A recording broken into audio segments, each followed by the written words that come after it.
Hi guys! This week's video is going to be a little bit different. I'm not going to be talking about art. Instead, I'm going to be sharing my YouTube story. This will be divided into two parts, so next week will be part 2. Unlike most YouTube stories, I imagine, my story doesn't have a happy beginning. If you watch my video, my journey to becoming an artist or whatever it is, you know that I had a very controlling stepfather. He wouldn't even allow the internet in our house until 2008 when I was 20. Even then, I could watch YouTube videos, but I couldn't create an account, at least not without his permission. Then when I was 22, my stepfather suddenly decided that he wanted me to have a YouTube account, which was to be called AspyChick. On February 11th, 2011, the day after my 23rd birthday, my first YouTube channel was created. I couldn't use the name AspyChick because it had been taken, so when putting in my information, my mom put in the name Aspy232.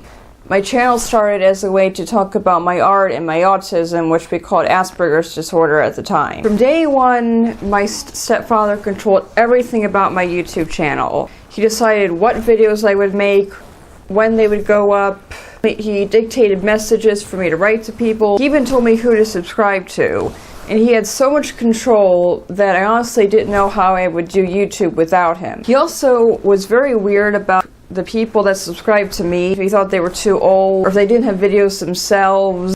That bothered him. I actually would hope that I didn't have new subscribers, because I was so afraid that he would either make me sub back to them when I didn't want to, or that he would find something wrong with them and I'd have to block them or something. Even one day I got 3 subscribers in one day, and instead of being elated like I should have been, my stomach was in knots because my stepfather was in the kitchen and I was just like, God, please don't let him ask me about my subscribers. So that's how bad it could get. On top of this, I wasn't allowed to edit. My videos had to be a minimum of 5 minutes usually. If you've been subscribed to me from the beginning, you might have seen those videos that that person orchestrated. I have them on private now for good reason.